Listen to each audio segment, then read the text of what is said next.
Imagine a person who believes they are completely self-aware, someone who prides themselves on their kindness, rationality, and moral integrity.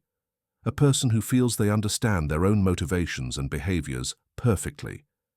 Now imagine that same person discovering that large portions of their personality remain hidden from them, powerful forces that secretly drive their strongest emotions, their most puzzling behaviors, and their deepest conflicts.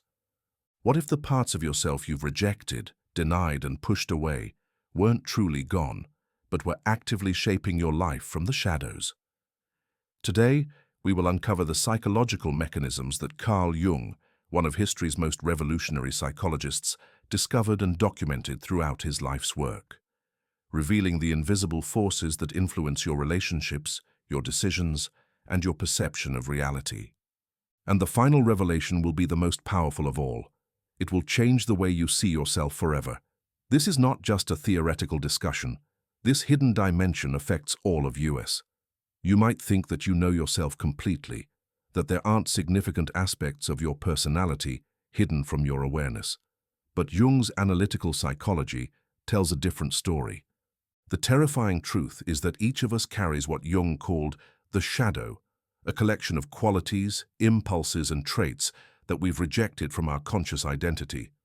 Jung observed that the less we acknowledge our shadow, the darker and denser it becomes. And this shadow, though invisible to us, is painfully visible to everyone else. Carl Jung, who broke from Freud to develop his own school of analytical psychology, discovered through decades of clinical observation that the human psyche naturally splits itself.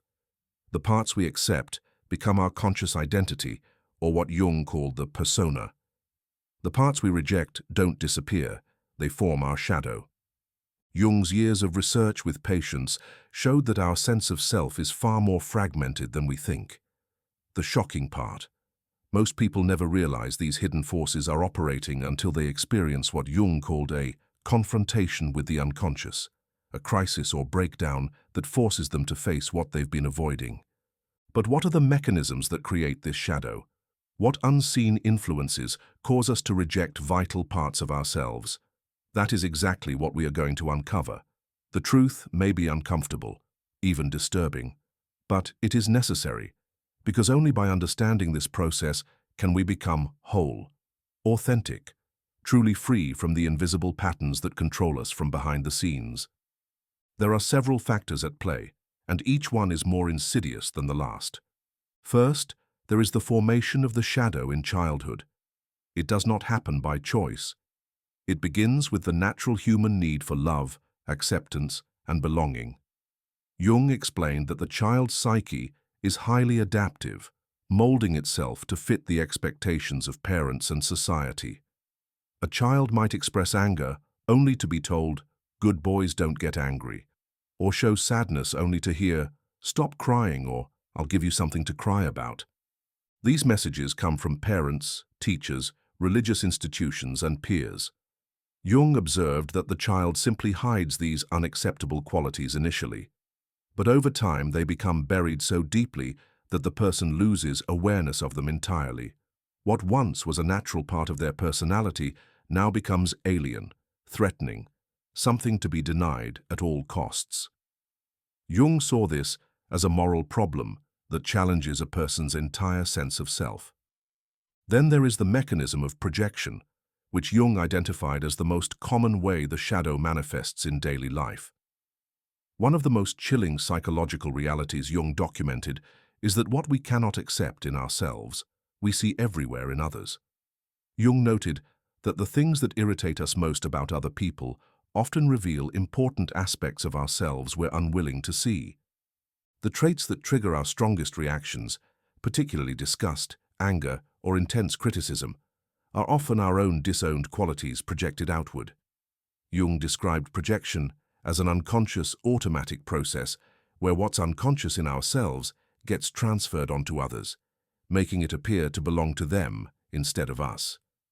Consider the man who cannot tolerate weakness in himself, becoming enraged at the slightest vulnerability in others, or the woman who represses her sexuality, becoming obsessed with judging the improper behavior of other women.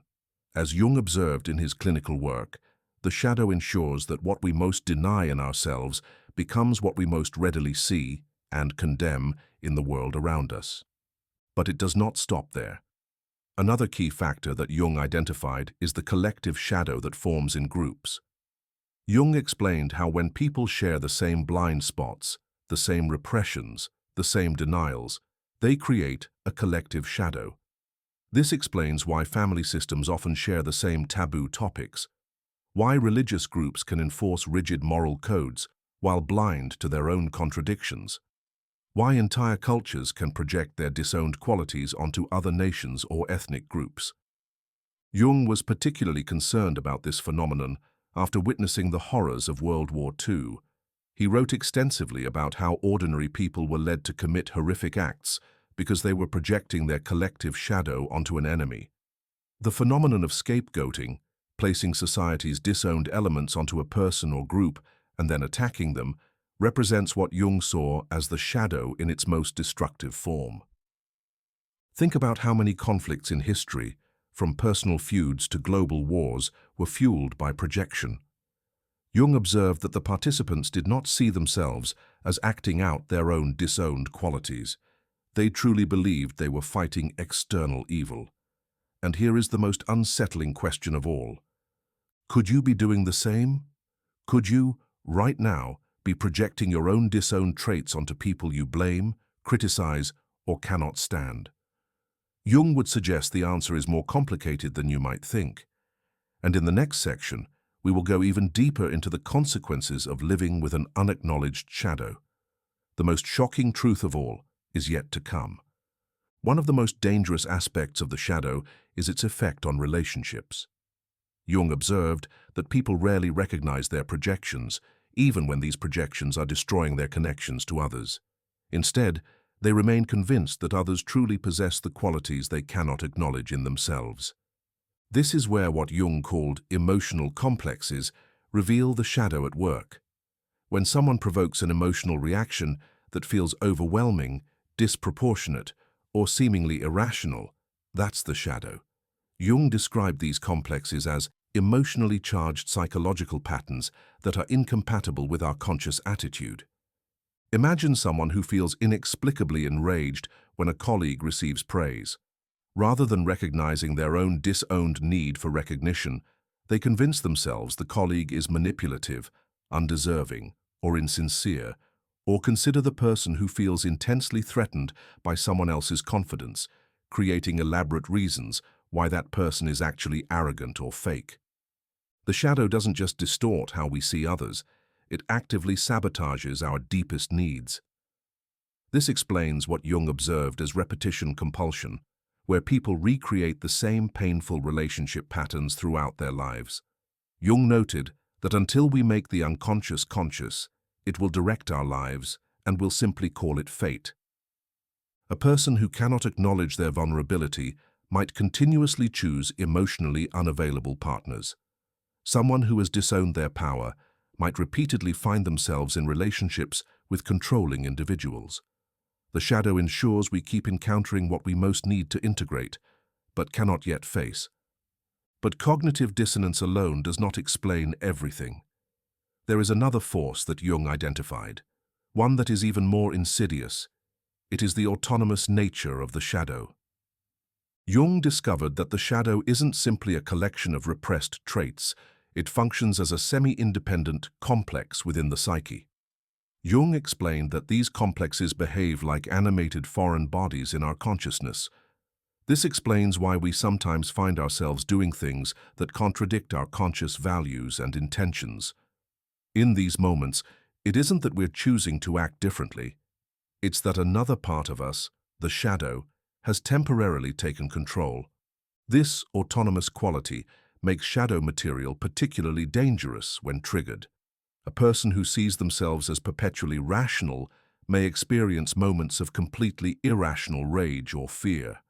Someone who prides themselves on honesty might find themselves telling elaborate lies when feeling threatened. The shadow, when activated, can temporarily override our conscious personality, what Jung called possession by the shadow. And this brings us to one of the most dangerous consequences of denying the shadow: psychological projection on a mass scale. When enough individuals project the same disowned qualities onto the same target, societal scapegoating begins. Throughout history, societies have identified enemies who seem to embody the qualities the culture most fears or rejects in itself. The witch, who carries the community's disowned sexuality or power.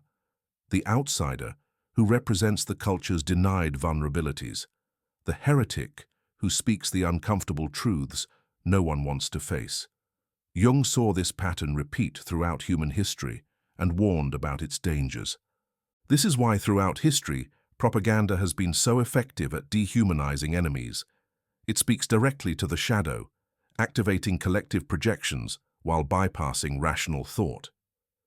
The moment a group stops seeing another group as fully human, moral restraints collapse. But here is the terrifying part. This process doesn't just happen on a large scale in wars or political movements. It happens in everyday life. It happens in families when one member becomes the designated problem. It happens in workplaces when colleagues become targets for collective shadow projections.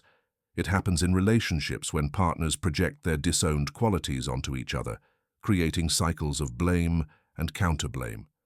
And it can happen to any of us. No one is immune. As Jung emphasized, we don't become enlightened by imagining figures of light, but by making the darkness conscious. So now we must ask ourselves the most difficult question of all. If the shadow shapes our lives in ways we don't recognize, how can we bring it into awareness? The answer is not simple, but in the next part, we will uncover the path to shadow integration that Jung outlined in his clinical work. Because while the shadow always exists, it doesn't have to control us from the darkness. And the difference between a life controlled by the shadow and a life enriched by integrating it comes down to awareness, courage, and the strength to face what we've been avoiding.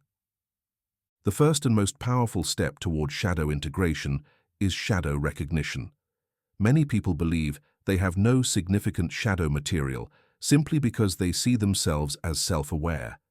But as Jung observed through decades of clinical work, the shadow by its very nature remains hidden from consciousness. In fact, the belief that I have no shadow, or I've already dealt with my issues, is often the surest sign of significant shadow material at work. Jung noted that it's usually the things we're not conscious of that affect us most. Shadow recognition means developing the capacity to see your own projections in action. It means understanding that your strongest emotional reactions to others contain valuable information, not about them, but about you. This is not a comfortable truth, but it is a necessary one, because only when we acknowledge our shadow can we begin to integrate it. One of the most effective ways to recognize the shadow is through what Jung called trigger awareness. When you find yourself having an emotional reaction that feels overwhelming or out of proportion, particularly intense anger, disgust, or harsh judgment, pause and ask yourself, what quality am I seeing in this person that I cannot accept in myself? Other powerful questions Jung might have suggested include, what about this person's behavior reminds me of qualities I try to suppress? If I possessed this trait that bothers me, what would that mean about me? What would happen if I allowed myself to express what I condemn in others? These questions force us to confront the uncomfortable reality that what we most judge in others often reflects our own disowned traits. Jung observed that when inner situations aren't made conscious, they manifest externally as fate. But awareness alone is not enough. We must also develop the courage to face what we've been avoiding. This is where shadow acceptance comes in. It is easy to acknowledge shadow material intellectually. It is much harder to truly feel and embrace the disowned parts of ourselves. Shadow acceptance means developing a relationship with the parts of yourself you've rejected. It means understanding that these qualities became shadow, not because they are inherently bad, but because they were unsafe or unacceptable in your early environment. Your shadow formed as a survival mechanism, a way to adapt and belong. But what once protected you now limits you. Accepting the shadow doesn't mean acting out every impulse or indulging destructive behaviors.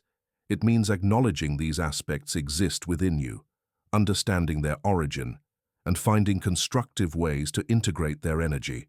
Because every shadow quality contains both destructive and creative potential. The aggression you've disowned contains the seeds of healthy assertiveness. The vulnerability you've rejected holds the capacity for genuine intimacy. The selfishness you condemn might contain legitimate self-care needs that have gone unmet. Jung called this process holding the tension of opposites, allowing seemingly contradictory aspects of the self to coexist. Another critical aspect of shadow work is developing what Jung called symbol awareness. Many of the mechanisms that maintain the shadow rely on keeping certain material out of consciousness. But this material doesn't disappear. It emerges through symbols, dreams, fantasies, and creative expressions. Dreams, in particular, often reveal shadow content through symbolic language. Jung considered dreams the direct expression of unconscious psychic activity. The figures that disturb or frighten you in dreams frequently represent your own disowned qualities. The situations that create anxiety in your dream world often point to the very challenges your shadow needs to face. By paying attention to these symbolic communications, you create a bridge between conscious and unconscious. You open a dialogue with the shadow rather than continuing to repress it. Jung dedicated significant attention to understanding these symbolic languages and their importance in psychological healing. But perhaps the most important lesson of all is this. Shadow integration is not a destination, but a lifelong process. Jung called this process individuation, becoming the unique, whole person you were meant to be.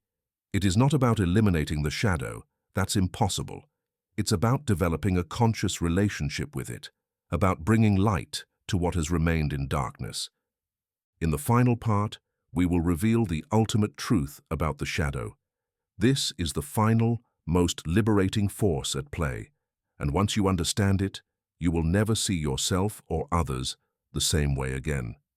There is one final liberating truth that explains why shadow work transforms not just individuals, but relationships, communities, and societies. It is the force that underlies every aspect of shadow integration we have discussed, the recognition of projection, the acceptance of disowned qualities, the dialogue with the unconscious through symbols and dreams. It is the power of wholeness. More than any psychological technique, more than any spiritual practice, it is the journey towards psychological wholeness that heals the fragmentation within us and between us. Carl Jung called this process individuation, becoming the unique, integrated individual you were meant to be. Jung described individuation as the process by which a person becomes a psychological individual, a separate, indivisible unity or whole. A person is not born whole or fragmented. They begin whole but become fragmented through the necessary but painful process of adaptation. And if the journey stops there, with parts of the self exiled to the shadow, they remain divided against themselves. But if they continue the journey, reclaiming and integrating what was lost, they discover something profound. The very qualities they most feared, rejected, or denied often contain their greatest gifts. The vulnerability they couldn't bear becomes the source of their deepest connections.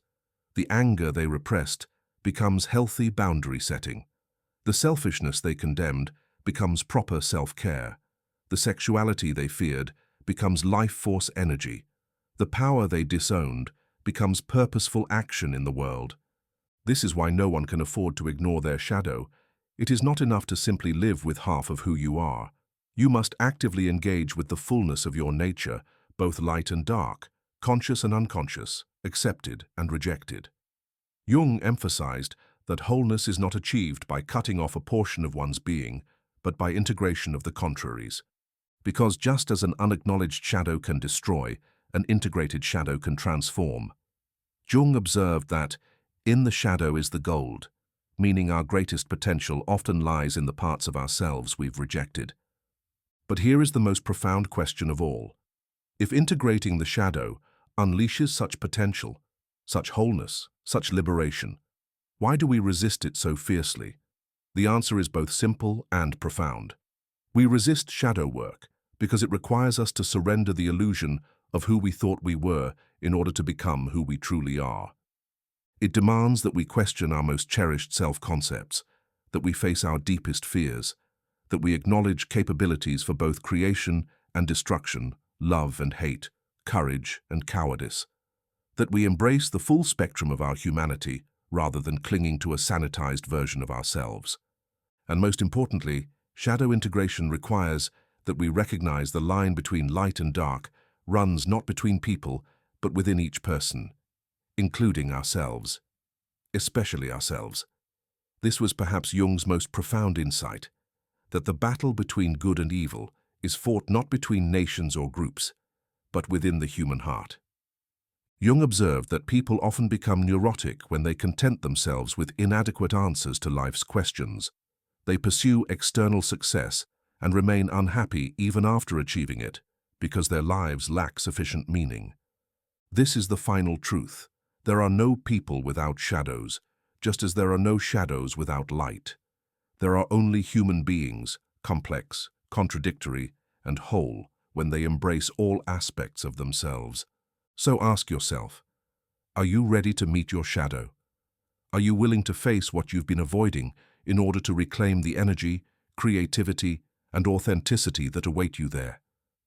Are you prepared to see not just the carefully constructed image you present to the world, but the full spectrum of who you are?